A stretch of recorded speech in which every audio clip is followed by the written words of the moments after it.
మంచిది. ప్రభు మనల్ని జ్ఞాపకం చేసుకొని దేవాతి దేవుడు మనకు ఇచ్చిన ఈ ప్రత్యేకమైన సమయాన్ని బట్టి, ఆధిక్యతను బట్టి ప్రభువుకు వందనాలు, కృతజ్ఞతాస్తుతులు చెల్లిస్తూ ఉన్నాను. మరి చేరి వచ్చిన నా ప్రియ సంఘమైన మీకు అందరికి కూడా ప్రభు అయిన యేసుక్రీస్తు నామములో వందనాలు. అందరికీ వందనాలు. దేవుడు మన కుటుంబాలను, మనల్ని జ్ఞాపకం చేసుకుంటున్నారు, ఆశీర్వదిస్తున్నారు, దేవునికరంగా మారుస్తున్నారు. నిజంగా ఆయన కృప లేకపోతే, ఆయన దయ లేకపోతే ఈ రోజున ఆయన సన్నిధిలో నిలవబడే అవకాశం మనకు ఉండకపోవచ్చు. అనేకులు ఈ లోకాన్ని గతించి వెళ్ళిపోతూ ఉన్నారు. కొన్ని సమయాల్లో చూస్తూ ఉన్నప్పుడు, కొన్ని సమయాల్లో ఆలోచన చేస్తూ ఉన్నప్పుడు, కంటికి కనిపించిన వారు, కంటికి కనబడుతున్న వారు కనుమరుగైపోతూ ఉన్నారు. ఎటు వెళ్ళిపోతున్నారో, ఎక్కడికి వెళ్ళిపోతున్నారో అర్థం కావట్లేదు. ప్రత్యేకించి చెప్పాలంటే ఈ లోకాన్ని విడిచిపెట్టి చాలామంది వెళ్ళిపోతున్నారు. కానీ ప్రభు మనకైతే సజీవుల లెక్కలో ఉంచారు. సజీవులముగా మనల్ని నిలవబడి దేవుని ఆరాధించే జాబితాలో మనల్ని నిలవబెట్టాడు. అయితే క్రైస్తవులైన వారు సజీవులుగా ఉన్నారే కానీ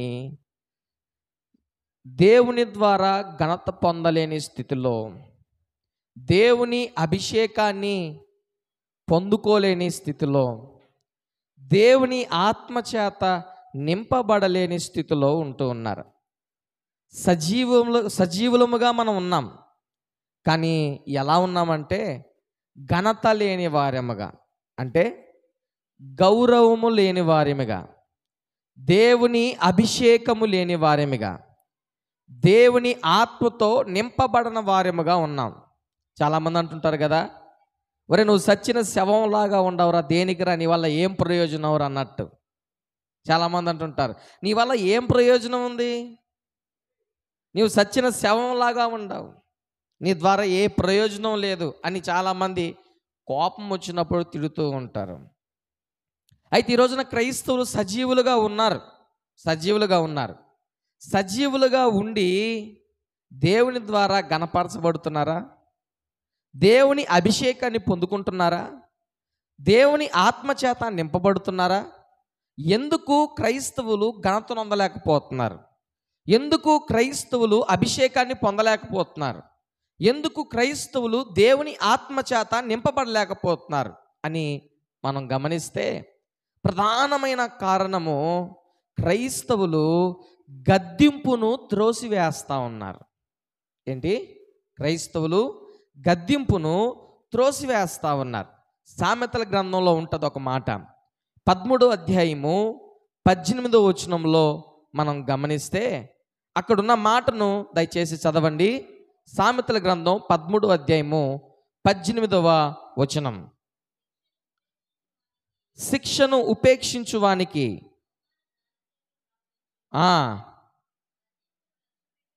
గద్దింపును లక్ష్య పెట్టువాడు ఘనత నొందుతాడు. హల్లెలూయా. అక్కడున్న మాట ఏంటో తెలుసా? గద్దింపును లక్ష్య పెట్టేవాడు ఘనత నొందుతాడు. అంటే ఈ రోజున క్రైస్తవులు ఆ గద్దింపును లక్ష్య పెట్టలేకపోతున్నారు, అంటే తీసుకోలేకపోతున్నారు. వారిని సరి చేసుకునే దానికి దాన్ని ఉపయోగించుకోలేకపోతున్నారు. కారణం ఏంటి? ఈ రోజున క్రైస్తవులకు కానీ మనుషులకు కానీ గద్దింపు ఎందుకు నచ్చటం లేదు అంటే, గద్దింపు వారికి ఎలా అనిపిస్తుందంటే చివాట్లు పెడుతున్నట్లుగా, అంటే తిడుతున్నట్టుగా, కోపంగా అరిచినట్లుగా, అదిలించినట్లుగా, గదమాయించినట్లుగా, మందలించినట్లుగా, భయపెట్టి మాట్లాడుతున్నట్లుగా, ఇంకా చెప్పాలంటే వారిని లోబరుచుకుంటున్నారేమో అన్న భావన కలుగుతూ ఉంది చాలామంది మనుషులకి. దేని ద్వారా? గద్దించడం ద్వారా ఇతరులకు ఎలా అనిపిస్తుందంటే మమ్మల్ని తిడుతున్నట్లుగా అనిపిస్తుంది, వారిని తిడుతున్నట్లుగా అనిపిస్తుంది, కోపగించుకుంటున్నట్లుగా అనిపిస్తుంది, గదమాయించినట్లుగా, మందలించినట్లుగా, అదిలించినట్లుగా, మమ్మల్ని లోబరుచుకునే దానికి ఈ విధంగా మమ్మల్ని గద్దిస్తున్నారేమో అన్నట్లుగా చాలామంది మనుషులకి భావన కలుగుతుంది. ఆ ఆలోచనలోనే ముందుకు వెళ్తూ ఉన్నారు. కానీ పరిశుద్ధ గ్రంథంలో ఒక ఆయనకి మాత్రం గద్దింపు ఎలాగనిపించింది అని మనం చూస్తే 141వ కీర్తన 5వ వచనములో దావీదు మహారాజుకి గద్దింపు ఎలా అనిపించిందో మనం ఒకసారి చదువుదాం. 141వ కీర్తన 5వ వచనం. నీతిమంతులు నన్ను కొట్టుట నాకు ఉపకారము, వారు నన్ను గద్దించుట. ఆమేన్, హల్లెలూయా. చాలా చక్కటి మాటలు ఉన్నాయి. దావీదు అంటున్నాడు, నీతిమంతులు నన్ను కొట్టుట నాకు ఉపకారము, వారు నన్ను గద్దిస్తే అది నాకు తైలాభిషేకం. కొంతమందికి ఏమో చివాట్లు పెడుతున్నట్లుగా అనిపిస్తున్నాయి, కొంతమందికి ఏమో కోపగించుకున్నట్లుగా అనిపిస్తున్నాయి, కొంతమందికి ఏమో గదమాయించినట్లుగా, అదిలించినట్లుగా, మందలించినట్లుగా, కొంతమందికి ఏమో భయపెడుతున్నట్టు మాట్లాడుతున్నారు అనిపించినట్లుగా, ఇంకొందరికేమో మమ్మల్ని లోపరుచుకునే దానికి వాళ్ళు గద్దిస్తున్నారు మమ్మల్ని అన్నట్లుగా అనిపిస్తే, ఇక్కడ దావీదుకు మాత్రం అది తైలాభిషేకంగా అనిపిస్తుంది. ఎందుకు ఈ మాట చెప్తూ ఉన్నాను అంటే, ఈరోజున చాలామంది క్రైస్తవులు ఘనతను కోల్పోతూ ఉన్నారు, అభిషేకాన్ని కోల్పోతూ ఉన్నారు. కారణం ఏంటి అంటే, గద్దింపును త్రోసివేస్తూ ఉన్నారు, గద్దింపును లక్ష్య పెట్టలేకపోతున్నారు. అక్కడ ఇంకా దావీదు ఏమంటాడు, నీతిమంతులు నన్ను కొడితే అసలు ఒప్పుకుంటామా మనం? ఈరోజున యవనస్తులనే మనం చూసుకుంటే తల్లిదండ్రులు కొడితేనే ఒప్పుకోవటంలా, తల్లిదండ్రులు ఏమన్నా మాట అంటేనే ఒప్పుకోవటంలా. అలాగా నీతిమంతులైన వారు ఎవరైనా మనల్ని గద్దిస్తే ఈ రోజున చాలామంది క్రైస్తవులు వాటిని త్రోసేస్తున్నారు. వారికి అవి నచ్చటం లేదు. ఎందుకంటే వారు ఘనత పొందేదానికి, అభిషేకాన్ని పొందేదానికి వారి హృదయం సహకరించట్లేదు వారికి. ఈ రోజున చాలామంది మందలింపును త్రోసివేస్తూ ఉన్నారు. క్రైస్తవులు ఎలా మారిపోయారంటే, పరిచర్యలో పొగడ్తలు, సన్మానాలు, మిగిలిన వాటన్నిటిని ఇష్టపడుతున్నారు, కానీ గద్దింపును మాత్రం ఇష్టపడట్లేదు.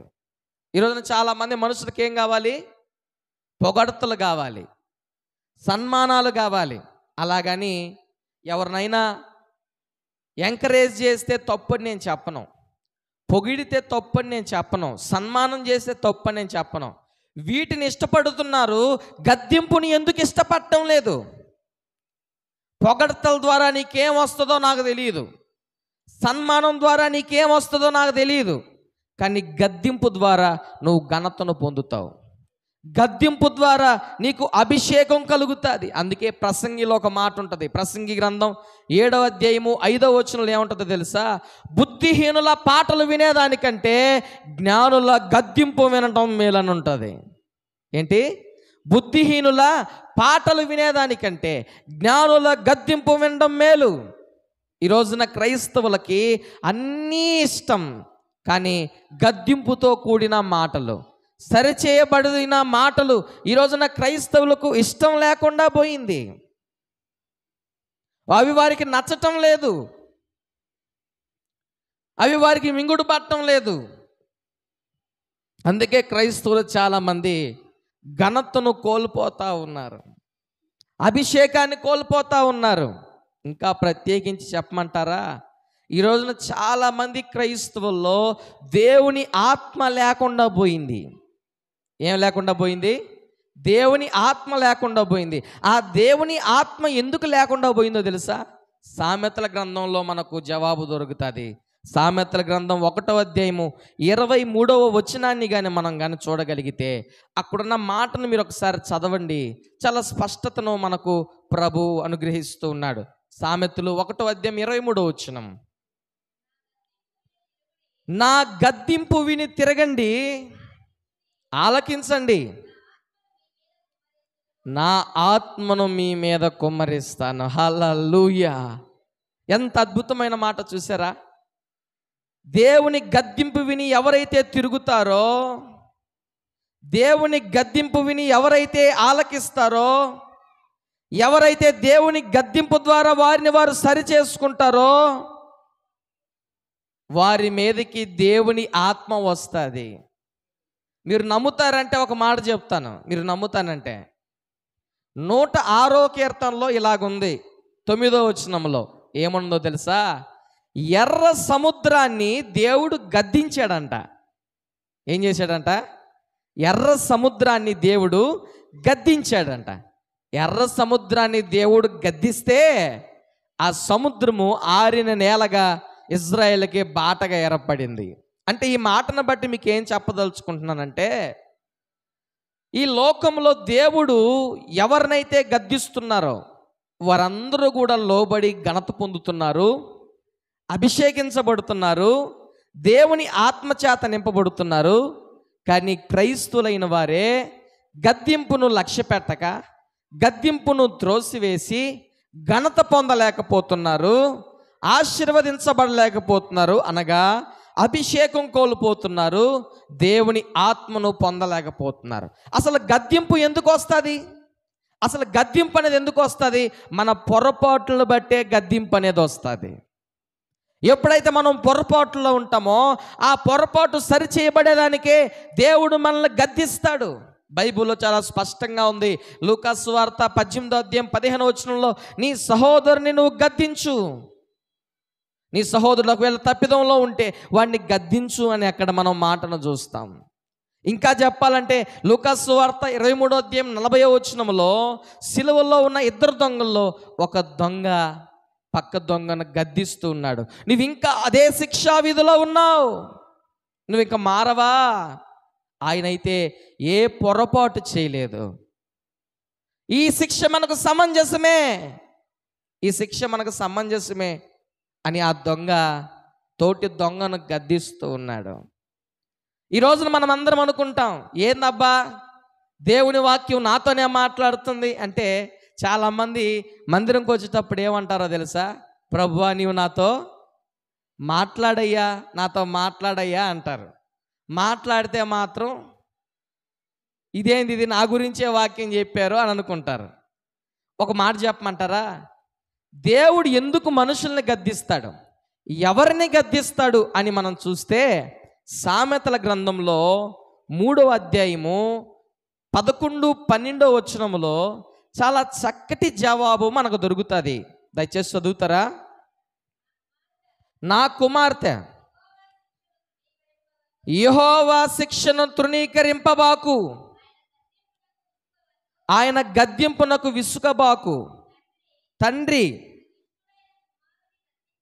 తనకిష్టుడైన కుమారుని గద్దించు రీతిగా యెహోవా తను ప్రేమించు వారిని గద్దించిన. గట్టిగా చప్పలు కొడతారా యేసు నామములో? హల్లెలూయా. దేవుడు తన బిడ్డలైన వారిని ఎందుకు గద్దిస్తాడు? ఎవరిని గద్దిస్తాడంటే, ఎవరినైతే ఆయన ప్రేమిస్తాడో, బాగా వినాలి ఈ మాట, ఎవరినైతే దేవుడు ప్రేమిస్తాడో వారిని గద్దిస్తాడు. కాబట్టి ఆ క్రైస్తవులైన వారికి దేవుడు ఏం చెప్తున్నాడంటే, విసుక్కోబాకండి. దేవుడు గద్దిస్తున్నాడని చాలామందికి మంచిగా ఉండమన్నా కూడా విసుకే. ఎన్నిసార్లు చెప్తారు, మాకు తెలియదా మంచిగా ఉండడం అనేది? నీకు తెలుసు, తెలిసినా కూడా చెప్తే నువ్వు మారతావని ప్రభు పదే పదే చెప్తుంటాడు. నీకు ఎలా ఉండాలో కూడా తెలుసు, ఏం చేయాలో నీకు తెలుసు, ఎలా మాట్లాడాలో నీకు తెలుసు, ఎలా ప్రవర్తించాలో నీకు తెలుసు, ఎలా నడుచుకోవాలో నీకు తెలుసు, అన్నీ తెలుసు. అన్నీ తెలిసినా కూడా నీ ప్రవర్తన బాగుండదు, నీ మాట బాగుండదు, నీ నడవడిక బాగుండదు, నీ తీరు బాగుండదు, నీ ఉద్దేశాలు బాగుండవు. కాబట్టే ప్రభు నిన్ను గద్దిస్తూ ఉన్నాడు, సరి చేసుకునేదానికి, నువ్వు ఘనత పొందేదానికి. ఇంకా ప్రత్యేకించి చెప్పాలంటే నీలో దేవుని అభిషేకము ఉండేదానికి. నీతిమంతులు కొట్టుట నాకు ఉపకారము, వారు నన్ను గద్దించుట నాకు తైలాభిషేకం అన్న దావీదు దేవుని అభిషేకాన్ని పొందుకున్నాడు. ఈ రోజున మనకు ఆ అభిషేకము చాలా బాధకరంగా ఉంది. ఆ గద్దింపు విసుగైపోతా ఉంది మనకి. ఈ రోజున ఆ గద్దింపు మనకు సహనాన్ని పాడు చేస్తూ ఉంది. కానీ భక్తులకు కొంతమందికి అయితే ఆ గద్దింపు అభిషేకంగా ఉంది, మనకేమో విసుగ్గా అయిపోతూ ఉంది. దేవుడు ప్రేమించే వారిని గద్దిస్తాడండి. దావీదు పొరపాటు చేసినప్పుడు, బాగా వినండి, దావీదు పొరపాటు చేసినప్పుడు నిండు సభలో నిండు సభలో నాతాను ప్రవక్తను ప్రభువు పంపించి, నిండు సభలో నాతాను ప్రవక్తను పంపించి అందరి ముందు దావీదును దేవుడు గద్దించాడు. అందరి ముందు దావీదును దేవుడు గద్దించాడు. మనం అనుకోవచ్చు, అంటే అంత పెద్ద పొరపాటు చేసినా దావీదును దేవుడు ప్రేమిస్తున్నాడా? అంత ఘోరమైన దుష్కార్యం చేసినా దావీదును దేవుడు ప్రేమిస్తున్నాడంటే, దావీదు చేసిన దుష్కార్యాన్ని దేవుడు ప్రేమించలేదు. దావీదు చేసిన తప్పుడు పని దేవునికి కూడా బాధ కలిగించింది. అయితే ఈ లోకంలో తప్పులు చేసిన వారిని అందరినీ చంపేసే పని అయితే ఏ ఒక్క మనిషి కూడా ఉండడు. వింటున్నారా? తప్పు చేసే ప్రతి మనిషిని చంపేసే పని అయితే దేవుడు, అసలు మనిషి అనేవాడే ఉండడు. అందుకే దేవుడు ఏం చేస్తున్నాడంటే వారిని గద్దిస్తున్నాడు. హల్లెలూయా. ఎవరిని? తప్పు చేసిన వారిని గద్దిస్తున్నాడు. పొరపాటులో ఉన్నవారిని గద్దిస్తున్నాడు. భయంకరమైన దోష కార్యాల్లో ఉన్నవారిని, భయంకరమైన నిట్టూర్పుల్లో ఉన్నవారిని, అవమానాల్లో ఉన్నవారిని, కృంగిపోయి పడిపోయిన వారిని, నిస్సహాయ స్థితిలో ఉన్న వారిని గద్దిస్తున్నాడు. ఎందుకంటే నీవు ఘనత నొందాలి అని, నీవు అభిషేకం పొందాలి అని, నీవు దేవుని ఆత్మచేత నింపబడాలి అని. ఈరోజున చాలామంది దాన్ని విసుక్కుంటా ఉన్నారు. విసుక్కోబాకండి నా ప్రియ సంగమా, నా ప్రియ క్రైస్తవులారా, విసుక్కోబాకండి. ఎందుకంటే దేవుడు ఎవరినైతే ప్రేమిస్తాడో వారినే గద్దించే దేవుడు. ఒకవేళ నువ్వు విసుక్కున్నావు అనుకోండి, సామెతలో ఉన్న మాట ఏంటో తెలుసా? 10వ అధ్యాయము 17వ వచనంలో, వారు త్రోవ తప్పి వెళ్ళిపోతారు, త్రోవ తప్పి పాడైపోతారని ఉంది. గద్దింపును కానీ వినకపోతే, దేవుడిచ్చిన అవకాశం ద్వారా సరి చేసుకోకపోతే వారు త్రోవ తప్పిపోతారు. ఇంకా అద్భుతమైన మాట చూపిస్తాను. 29వ అధ్యాయం 1వ వచనంలో, ఎన్నిసార్లు గద్దించినా లోబడిన వారు మరి తిరుగు లేకుండా హఠాత్తుగా నాశనం అయిపోతారు. అంటే చాలాసార్లు ప్రభువు మనల్ని గద్దించుంటాడు, అయినా కూడా మన మనస్సు మార్చుకోక విసుగు చెంది, ఏందబ్బా ఎన్నిసార్లు చెప్తాడు పాస్టర్, ఎన్నిసార్లు చెప్తారు మా ఇంట్లో వాళ్ళు, ఎన్నిసార్లు చెప్తారు నాకు తెలియదా ఎట్లాగుండాలని చెప్పి విసుక్కొని మార్చుకోకుండా మారకుండా అలాగనే ఉంటే వారు త్రోవ తప్పి హఠాత్తుగా నాశనం అయ్యే స్థితి వస్తుంది. అలాంటి స్థితి ఉండకూడదన్నది దేవుని యొక్క ఉద్దేశం. అలాంటి పరిస్థితి ఒక క్రైస్తవునికి రాకూడదన్నది ప్రభువు యొక్క గొప్ప సంకల్పం. ఒక మనిషి చనిపోవడం ద్వారా, ఒక మనిషి పాడైపోవడం ద్వారా, ఒక మనిషి అవమానించబడడం ద్వారా, ఒక మనిషి కృంగిపోవడం ద్వారా, ఒక మనిషి నవ్వులు పాలవడం ద్వారా దేవునికి వచ్చే ప్రయోజనం ఏంది? ఆయనకి ఏ ప్రయోజనం లేదు. నీవు ఘనత పొందితే ప్రయోజనం ఆయనకి, నీవు అభిషేకించబడితే ప్రయోజనం ఆయనకి, నీవు దేవుని ఆత్మచేత నింపబడితే ప్రయోజనం ఆయనకి. ఎందుకో తెలుసా? నీ ఘనత ద్వారా దేవుని కీర్తి వ్యాపిస్తుంది. హల్లెలూయా. నీ అభిషేకం ద్వారా అనేకులు దేవుని వైపు త్రిప్పబడతారు. నీలో ఉన్న దేవుని ఆత్మ ద్వారా గొప్ప ఉజ్జీవ జ్వాల రగులుతుంది దేశం వైపు.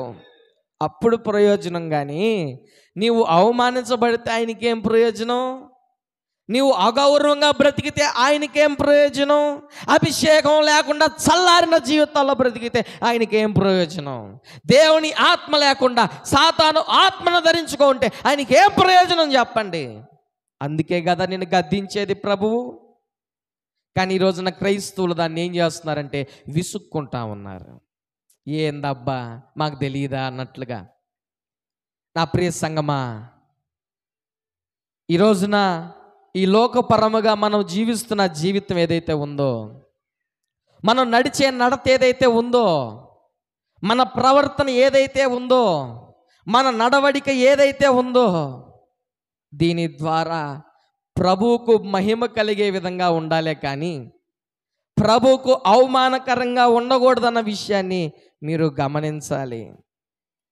ప్రభు గద్దింపు మనకు చివాట్లుగా కనిపిస్తే, ప్రభు గద్దింపు మనకు కోపంగా కనిపిస్తే, ప్రభు గద్దింపు మనకు అదమాయించినట్లుగా మందలించినట్లుగా భయపెడుతున్నట్లుగా కనిపిస్తే, ప్రభు మాట మనకు లోబర్చుకున్నట్లుగా కనిపిస్తే నష్టమేముంది? మంచిదే కదా. శిష్యుల్ని అంటున్నాడు ఒకసారి యేసయ్య, అల్ప విశ్వాసులారా అంటున్నాడు. మత్తయి సువార్త 8:26 ఏమంటున్నాడు? అల్ప విశ్వాసులారా. ఈ మాటను చూస్తే మనకి ఎలా అనిపిస్తుందంటే తిట్టులాగా అనిపిస్తుంది. అవునా? తిట్టులాగా అనిపిస్తుంది. అల్ప విశ్వాసులారా అంటాడా మమ్మల్ని అని చాలామంది అనుకుంటారు. అలాగే ఒకసారి యేసయ్య పేతుర్ని సాతానా నా వెనుకకు పొమ్ము అని గద్దించాడు. మార్కు సువార్త 8:33 ఏమని? మార్కు సువార్త 8:33 సాతానా నా వెనుకకు పొమ్మని గద్దించాడు. ఆ మాటను బట్టి ఆలోచన చేస్తే మనకేమనిపిస్తుంది? చెప్పండి, ఏమనిపిస్తుంది? చెప్పండి ఏమనిపిస్తుంది? యేసయ్య తిట్టాడు, యేసయ్య కోపగించుకున్నాడు, యేసయ్య అరిచాడు అని మనకు అనిపిస్తుంది. యేసయ్య భయపెడుతున్నట్టు మాట్లాడుతున్నాడు, యేసయ్య లోబర్చుకున్నట్లు మాట్లాడుతున్నాడు మనకు అనిపిస్తుంది. కానీ దావీదుకైనా ఏంటండి, దావీదుకైనా పేతురుకైనా యేసయ్య శిష్యులకైనా అది ఎలాగనిపిస్తుందంటే తైలాభిషేకం లాగా అనిపిస్తుంది. గట్టిగా చప్పట్లు కొట్టండి యేసు నామములో. హల్లెలూయా. మనకేమో అవి విసుగ్గా, కోపంగా, అరిచినట్లుగా, చివాట్లు పెడుతున్నట్లుగా, బాధపరిచినట్లుగా అనిపిస్తే దావీదుకి, పేతురుకి, శిష్యులకి ఆ మాటలు ఎలాగనిపిస్తున్నాయంటే తైలాభిషేకంగా, ఘనతకి అవి కారణాలుగా, దేవుని ఆత్మను పొందుకునేదానికి ఇదే మార్గం అన్నట్లుగా వారికి చాలా అమూల్యంగా, విలువైన వాటిగా కనిపిస్తున్నాయి. అందుకే దేవుడు గద్దించినప్పుడు దావీదు ఏమనలేదు, పేతురు గద్దించినప్పుడు పేతురు దేవుణ్ణి ఏమనలేదు, అల్ప విశ్వాసులారా అన్నప్పుడు శిష్యులు యేసయ్యను ఏమనలేదు. వారికి ఆ మాట అభిషేకంగా ఉన్నాయి, దీవెనకరంగా ఉన్నాయి. ఈ రోజున చాలామంది అభిషేకాన్ని కోల్పోతూ ఉన్నారు. ఈ రోజున చాలామంది ఆ గద్దింపును త్రోసేస్తూ ఉన్నారు. వారికి నచ్చటం లేదు. అదే వారిని పిలిచి పూలమాలేసి సన్మానం వేస్తే ఎంత సంతోషపడతారో, లేదా వారికి ఈ సంఘంలో నిలవబెట్టి పొగిడితే ఎంత సంతోషపడతారో, గద్దిస్తే మాత్రం సంతోషం ఉండదు. అందుకే ప్రసంగిలో సొలొమోను అంటాడు, బుద్ధిహీనుల పాటలు వినేదానికంటే జ్ఞానుల గద్దింపు వినుట మేలు. మీరు కావాలంటే గమనించండి, ఏ మీటింగుల్లో అయినా, ఏ కార్యక్రమాల్లో అయినా, ఎక్కడైనా పాటలు వినేదాకా కూర్చో ఉంటారు జనాలు. వాక్యం చెప్పేటప్పుడు లేచి వెళ్ళిపోతారు. అవునా?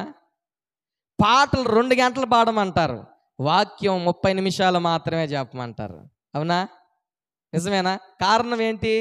పాటల ద్వారా మనకు గద్దింపు కలగదు.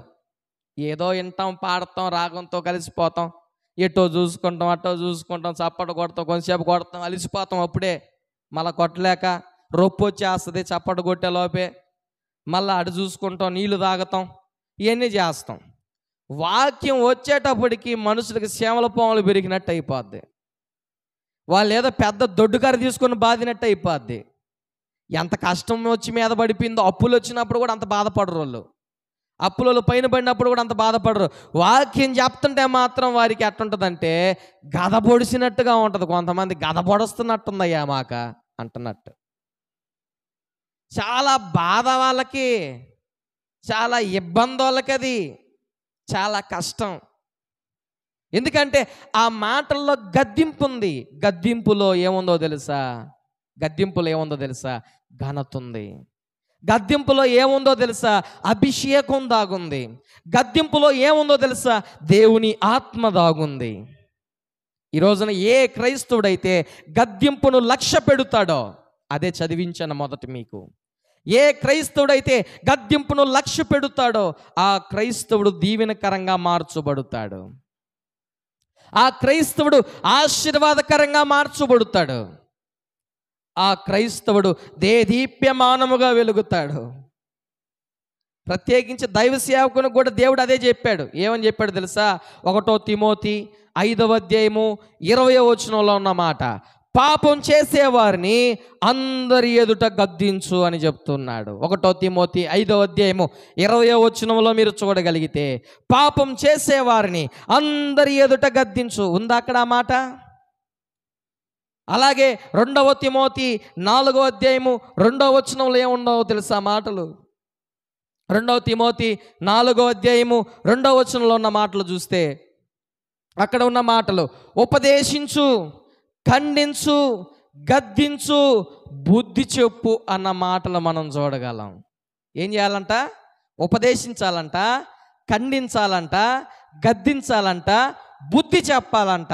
ఎవరికి చెప్తున్నాడు ఈ మాటలు? పౌలు తిమోతి అయిన సేవకుడికి చెప్తా ఉన్నాడు. నీ సంఘంలో నువ్వు ఎలా ఉండాలంటే పాపం చేసేవారిని అందరి ఎదుట గద్దించు. ఎందుకో తెలుసా? వాడు ఘనత పొందేదానికి. ఎందుకో తెలుసా? వాడు అభిషేకాన్ని పొందుకునేదానికి. ఎందుకో తెలుసా? వాడు సరి చేసుకుని దేవుని ఆత్మచేత నింపబడేదానికి అందరి ఎదుట వాడిని గద్దించు, ఉపదేశించు, ఖండించు, గద్దించు, బుద్ధి చెప్పు, మౌనంగా ఉండొద్దు అని పౌలు తిమోతితో చెప్పాడు. ఈరోజున చాలామందికి అది విసుకైపోతుంది. దాని ద్వారా చాలా మనసుకి బాధ అయిపోతూ ఉంది. కానీ దాంట్లో ఉన్న ఆశీర్వాదం క్రైస్తవులకు తెలుసుకోలేకపోతున్నారు. దానిలో ఉన్న దీవెన క్రైస్తవులు అర్థం చేసుకోలేకపోతున్నారు. ఎంత బాధాకరమైన విషయం. బిలాముకి దేవుడు గాడిదతో బుద్ధి చెప్పాడు తెలుసా? 2 పేతురులో ఉన్న మాట మీరు చూడండి. 2వ అధ్యాయం 16వ వచనంలో ఉన్న మాట, బిలాముకున్న ఆ ధనాపేక్ష కారణాన, అతను చేసిన పొరపాటు కారణాన అతనికి బుద్ధి రావాలని గాడిదకి నోరిచ్చాడు దేవుడు. హల్లెలూయా! ఏమిచ్చాడు? గాడిదకి నోరిచ్చాడు దేవుడు. ఎందుకు? ఆ దైవ సేవకుడికి బుద్ధి రావాలని. ఈ రోజున మనమైనా కూడా మనకున్న పొరపాట్లో, మనకున్న తప్పిదాల్లో చచ్చిపోతే ఏం ప్రయోజనం? చాలామంది మనం అనుకుంటాం, మనమే తీర్పు ఇచ్చేసుకుంటాం. ఏమని? అలా కూడా అలా పొరపాటు చేసాడు, ఇంకా ఎందుకు కూడా బతుకుండడం, ఇంకా దేని కూడా బతకడం, చచ్చిపోవచ్చు కదోడు, ఇన్ని పొరపాట్లు చేశాడే, వాడికి బతకడం అవసరమా? అవసరం లేదోడు, చచ్చిపోవడమే మేలు అని మనమే అంటాం. అదే పొరపాట్లు మనలో ఉంటే చచ్చిపోవాలనుకుంటామా? బతకాలనుకుంటాం, 100 సంవత్సరాలు బతకాలనుకుంటాం ఎన్ని పొరపాట్లు చేసినా. చూసారా మన న్యాయం ఎలా ఉందో చూసారా? కానీ దేవుని న్యాయం అలాంటిది కాదు. ఎవరిలో అయినా ఒకే న్యాయం అయింది. ఏంటో తెలుసా? ఎవడు తప్పు చేసినా సరే వాడిని ఆయన గద్దించి సరి చేస్తాడు. హల్లెలూయా! చంపడు, ఆయన చంపేయడు. ఎప్పుడు మనిషి చచ్చిపోతాడంటే దేవుని ద్వారా కాదు. ఎన్నిసార్లు గద్దించినా లోబడక పాపం చేసి చేసి చేసి చేసి చేసి వినక ఆ పాపమే వాడిని చంపేస్తుంది, కానీ దేవుడు చంపడు. ఆ పాపం చంపుతుంది మనిషిని, కానీ దేవుడు చంపడు. దేవుడు అన్యాయస్తుడు కాదు. మనకే అంత జాలి ఉంటుంది, దేవునికి అంత జాలి ఉంటుందమ్మా. కుక్కకి గాయం అయ్యి అరుస్తూ ఉంటే ఒరు కుక్క బాధపడుతుంది, ఏడుస్తుంది, దెబ్బ తగిలింది అని చెప్పి మనకే హృదయంలో కొంచెం జాలి కలిగితే దేవునికి జాలి కలగదా? మనకంటే ప్రేమ కలిగినోడే. తల్లికైనా మిన్నైనా ప్రేమ నాదన్నాడు, తల్లిలా లాలిస్తానన్నాడు, ముదిమి వచ్చే వరకు నేను ఎత్తుకొని దేవుడు నేనే అన్నాడు, నీకు తోడుగా ఉన్న దేవుడు నేనే అన్నాడు, నీ నడక నీ పడక నాకు బాగుగా తెలుసు అన్నాడు, నీ రాకపోకలు నేను తోడుగా ఉంటాన దేవుడు. ఆయన మనకు బాధ కలిగితే, మనం నష్టపోతే, మనకు ఆకలి అయితే, మనకు ఇరుకైతే, మనకు అవమానం అయితే, మనకు దుఃఖం అయితే ఆయన సంతోషిస్తాడా? ఆయన ఆనందిస్తాడా? ఆయన పండగ చేసుకుంటాడా? కాదు. నీవు అభిషేకం పొందుకుంటే పండగ చేసుకుంటాడు. నీవు ఘనత పొందితే ఆనందిస్తాడు ఆయన. నువ్వు దేవుని ఆత్మచేత నింపబడితే ఆయన సంతోషానికి అవధలే ఉండవు. ఆయన సంతోషానికి అవధలే ఉండవు. ఎందుకో తెలుసా? ఆయన చెప్పుకుంటాడు, దేవదూతలతో చెప్పుకుంటాడు, సాతానుడు వచ్చినా కూడా చెప్తాడు, అపవాది చూసావా పలాని వ్యక్తి నా బిడ్డ గద్దింపుకు లోబడ్డాడు, అదిగో వాడు ఈరోజు నాకు ఘనత నొందేవాడు. హల్లెలూయా! వాడు అభిషేకం పొందుకున్నాడు, వాడు దేవుని ఆత్మతో నింపబడ్డాడని అపవాదితో కూడా ధైర్యంగా చెప్తాడు మన దేవుడు. అలాంటి గొప్ప దేవుడు. నీ కొడుక్కో నీ కూతురుకో సాఫ్ట్వేర్ ఉద్యోగం వస్తే, డాక్టర్ ఉద్యోగం వస్తే, లేదా గవర్నమెంట్ ఉద్యోగం వస్తే ఎంత ఘనతగా చెప్పుకుంటావో, అలాగే దేవుడు కూడా నీలో అభిషేకం ఉంటే, నీవు ఘనత నొందితే, నీలో దేవుని ఆత్మ ఉంటే అంతే గొప్పగా, అంతే గౌరవంగా చెప్పుకుంటాడండి. అంతే గౌరవంగా చెప్పుకుంటాడు ఆయన. నీ ఆస్తిని బట్టి ఆయనకు గౌరవం రాదు, నీ అందాన్ని బట్టి ఆయనకు గౌరవం రాదు, నీ అందాన్ని బట్టి, నీకున్న సిరి సంపదల బట్టి, నీ అధికారం బట్టి ఆయన సంతోషం గౌరవం రానే రాదు. నీలో ఉన్న అభిషేకాన్ని బట్టి, నీలో ఉన్న దేవుని ఆత్మను బట్టి, నీ క్రియల ద్వారా నీకు కలిగే ఘనతను బట్టి, నీవు సరి చేసుకునే బ్రతికే నీ బ్రతుకును బట్టి ఆయనకి ఘనత, గౌరవం, సంతోషం, ఆనందం, ఆయన కీర్తి విస్తరిస్తుంది. దేదీప్యమానముగా, సంతోషంగా, సుఖంగా, ఆశీర్వాదకరంగా ఉంటుంది. ఈ రోజున అలాంటి పరిస్థితి ప్రతి క్రైస్తవునికి రావాలి. అలాంటి హృదయం ప్రతి క్రైస్తవంలో రావాలంటే మొదట క్రైస్తవునికి విసుగు అనేది పోవాలి. ఏ విషయంలో? గద్దిస్తే ఏందబ్బా ఈ మాటలు అన్నిసార్లు వింటాం అన్న విసుగు అనేది లేకుండా, ఇది నా కోసమే, నేను సరి చేసుకుంటానని ఏ క్రైస్తుడైతే అనుకుంటాడో వానిలోకి అభిషేకం దిగి వస్తుంది, వానిలోకి దేవుని ఆత్మ కుమ్మరింపు కలుగుతుంది. దాని ద్వారా వాడు ఘనత పొందుతాడు. ఎందుకంటే వాడు గద్దింపును లక్ష్య పెట్టేవాడు కాబట్టి, వాడు గౌరవించబడతాడు. కారణం గద్దింపును లక్ష్య పెట్టేవాడు కాబట్టి. దావీదే అంటున్నాడు కదా, ఏమని? నీతిమంతులు కొట్టుట నాకు ఉపకారము, వారు నన్ను గద్దించుట నాకు తైలాభిషేకము, అట్టి అభిషేకాన్ని నేను పోగొట్టుకోను. ఏమంటున్నాడు? పోగొట్టుకోడంట. ఆయన ఎట్టి పరిస్థితుల్లో పోగొట్టుకోడంట. డబ్బును పోగొట్టుకోవాలనుకుంటామా? బంగారాన్ని పోగొట్టుకోవాలనుకుంటామా? ఆస్తులను పోగొట్టుకోవాలనుకుంటామా?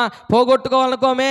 అలాగే దావీదు ఆ గద్దింపును పోగొట్టుకోవాలనుకోవట్లేదు, అలాంటి దాన్ని త్రోసివేయాలనుకోవట్లేదు, అలాంటి గద్దింపు విషయంలో విసుగు పొందుకోవాలని ఆశపడటం లేదు. దాన్ని హృదయంలో పెట్టుకొని తను తాను సరి చేసుకొని ఘనత పొందాలని ఆశపడుతున్నాడు, అభిషేకాన్ని పొందాలని ఆశపడుతున్నాడు, దేవుని ఆత్మ చేత నింపబడాలని ఆశపడుతున్నాడు. ఈ సమయంలో, ఈ ఉదయకాల సమయంలో ప్రభువు నీతో మాట్లాడుతున్నాడు, దైవ సేవకం ద్వారా మాట్లాడుతున్నాడు, గాడిద ద్వారా బిలాముతో దేవుడు మాట్లాడి బుద్ధి చెప్పాడు. ఈ రోజున మీ సేవకుని ద్వారానే మీతో ప్రభువు మాట్లాడుతున్నాడు. మిమ్మల్ని మీరు సరి చేసుకుంటారా? దేవుడు గద్దిస్తే మిమ్మల్ని మీరు సరి చేసుకుంటారా? సరి చేసుకుంటే మీరు ఘనత పొందుతారు, గౌరవించబడతారు, అభిషేకాన్ని పొందుతారు, దేవుని ఆత్మ చేత మీరు నింపబడతారు. అట్టి కృపకై ప్రార్థన చేద్దాం. తల్ల వంచి కళ్ళు మూసుకుందాం. ప్రభు మనతో మాట్లాడిన మాటలు ఏవైతే ఉన్నాయో ఒక్కసారి మనకై మనమే తీర్మానం తీసుకునే వారముగా ఉందాం.